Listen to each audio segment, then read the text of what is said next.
Never thought I'd die fighting side by side with an elf.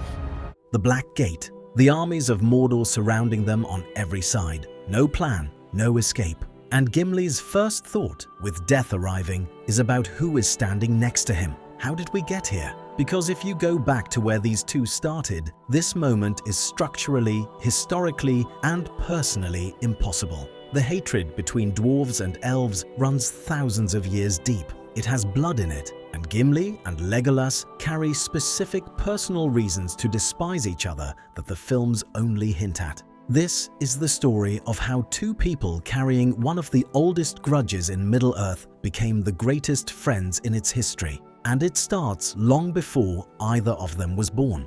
In the First Age, thousands of years before the Fellowship, the elven king Thingol commissioned dwarf craftsmen to set a Silmaril, the most precious jewel ever made, into a necklace. When the work was finished, he refused to pay them. The dwarves killed him for it. The elves retaliated. What followed was a cycle of violence and contempt that hardened across millennia into something that felt less like opinion and more like permanent fact. Elves came to see dwarves as greedy and destructive. Dwarves came to see elves as arrogant and treacherous. Both views calcified into inherited truth passed from generation to generation. But that is the backdrop. The personal grudge is what makes this specific friendship extraordinary. Legolas is the son of Thranduil, king of Mirkwood. Thranduil is the same elven king who, during the events of The Hobbit, captured and imprisoned Gimli's father, Glóin, in his dungeons for months without charge. When Gimli and Legolas meet at the Council of Elrond, they carry racial prejudice and a family wound. Legolas's father locked Gimli's father in a cell. Every moment of warmth between them in the trilogy is built on top of that foundation. At the council, the tensions surface immediately. When the debate over the ring descends into chaos, Gimli delivers his verdict. He makes no argument. He issues a verdict on an entire people. This is prejudice in its purest form, the refusal to see an individual, seeing only a category. Legolas operates from his own superiority throughout the council, correcting Boromir about Aragorn's lineage with the confident condescension of someone who assumes everyone else is behind. Neither of them sees the other as a person. They see a symbol of everything their people have despised for 3,000 years. Tolkien's genius is in what he does next. He engineers no reconciliation. He creates no speech that changes minds. He puts them on the same road and makes them stay on it. The Fellowship walks hundreds of miles through rain and wilderness before reaching Moria. No dramatic moment of mutual respect occurs. Just miles, just fires, just the slow, invisible erosion of certainty that comes from proximity to another person. At the gates of Moria, the erosion shows its first crack. Gandalf observes that dwarf doors are invisible when closed, that their own masters cannot find them if the secrets are forgotten. Legolas delivers. Why doesn't that surprise me?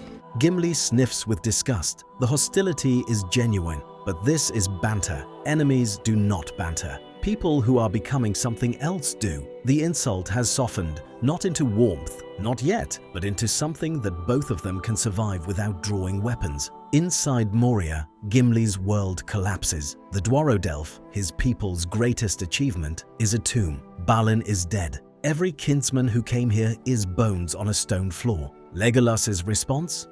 We must move on. We cannot linger. He says it to Aragorn. He could have said it to Gimli's face. He chooses not to, protecting Gimli's dignity by not rushing him publicly in his grief in front of everyone. It is a small thing. The entire arc of this friendship is built from small things. Then, the Balrog. Gandalf falls. The Fellowship staggers out into the light of Dimril Dale and breaks apart with grief. They have now shared something no one outside this company can reach or understand. Shared catastrophe is the most powerful bonding agent that exists. After Moria, they have been through the same fire. Gimli enters Lothlórien, carrying every prejudice intact. Stay close, young hobbits. They say that a great sorceress lives in these woods. An elf witch of terrible power.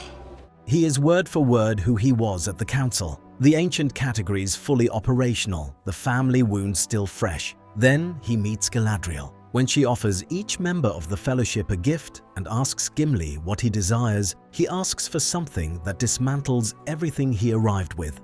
Nothing, except to look upon the Lady of the Galadrim one last time, for she is more fair than all the jewels beneath the earth. A dwarf, a member of a race that values jewels above almost everything, says that an elf is more beautiful than the thing his people love most. His entire worldview about elves shatters in a single sentence, broken open by one individual who treated him with dignity when his prejudice said she wouldn't. Tolkien does not have someone argue Gimli out of his prejudice. He has Gimli encounter a person who breaks his category simply by being herself. On the boats leaving Lothlórien, Gimli tries to explain the magnitude of what happened. I asked her for one hair from her golden head. She gave me 3. Legolas smiles, a genuine smile, not a smirk, not condescension, the smile of someone recognizing beauty in a person they had placed in a lesser category. It is the first moment Legolas sees Gimli as a person, the first moment the category dissolves. By the 2 towers, the transformation is audible in every line between them. During the 3-day chase across Rohan, no food, no rest, no shelter, Legolas runs effortlessly ahead. Gimli lumbers behind. And then, I'm wasted on cross-country. We dwarves are natural sprinters, very dangerous over short distances.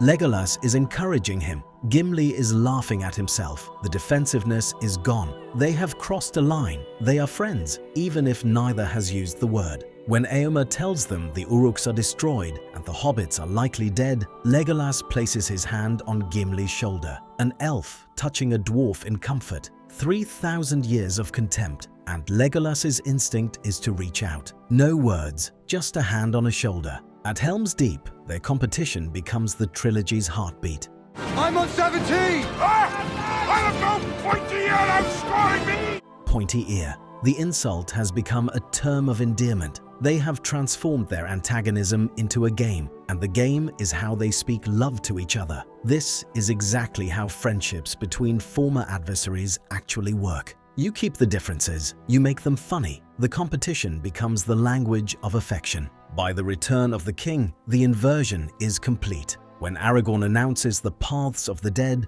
Legolas appears with his horse already saddled. He looks at Gimli and says, Have you learned nothing of the stubbornness of dwarves?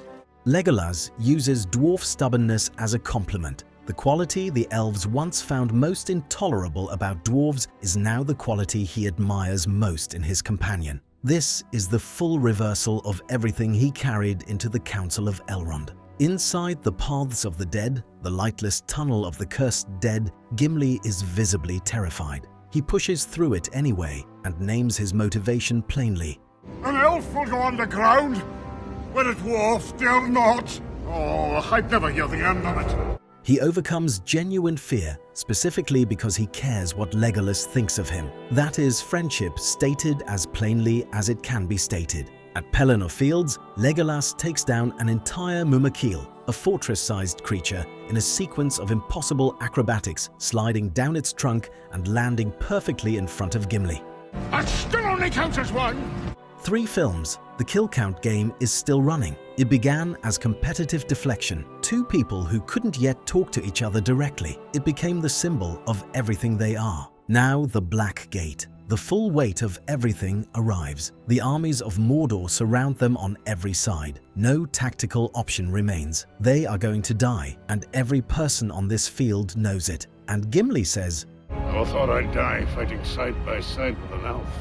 He names the divide. Still, after everything, he is still seeing the difference. But listen to what the sentence actually says. He has accepted that he is going to die, and his first thought is about who is standing next to him. The difference is named and simultaneously made irrelevant. Both things at once. Legolas answers, What about side by side with a friend? He removes the category entirely. He offers a single word that makes race irrelevant, not by denying the difference, but by placing something larger over it. He does not say this elf or we're past that. He says friend. One word, the only one that matters. I could do that. That quiet eye carries the weight of 3 films, thousands of years of racial hatred, a father imprisoned by the other's father, every insult traded, and every grief shared, and every impossible mile walked together. "I could do that" is the most understated declaration of love in the trilogy. The films end there. Tolkien does not. After the war, Gimli and Legolas make each other a promise. Gimli will take Legolas to the glittering caves of Helm's Deep, the most beautiful place a dwarf knows, carved by water over millennia beneath Livingstone. Legolas will take Gimli to Fangorn Forest, ancient and alive in the way only those who understand growing things can feel. They keep the promise. They travel into each other's most sacred places, each one saying, "Let me show you what my people love," each one listening. And then the detail that closes the entire story. After Aragorn dies, Legolas builds a grey ship and sails to the Undying Lands. He takes Gimli with him. Gimli becomes the only dwarf in the history of Middle-earth ever granted passage to Valinor, believed possible through Galadriel's love, the same elf who broke Gimli's prejudice open in Lothlórien. A dwarf who entered this story declaring never trust an elf sails with the elves into eternity. That is the redemption of an entire people's history, completed in one life. Tolkien survived the Somme. He watched nearly every friend he made at school die in the mud of a war no one could justify. He spent the rest of his life thinking about hatred, where it comes from, what sustains it, what can end it. His answer was Gimli and Legolas. They did not resolve their prejudice through argument or education or a grand gesture of reconciliation. They resolved it by walking the same road, fighting the same battles, mourning the same losses, slowly, reluctantly, discovering that the person next to them was braver, stranger, and more worthy of love than the category they'd arrived with. In a story about a ring that corrupts everyone who touches it, their friendship is Tolkien's quiet counter-argument. Some bonds are stronger than ancient hatred. You build them one step at a time.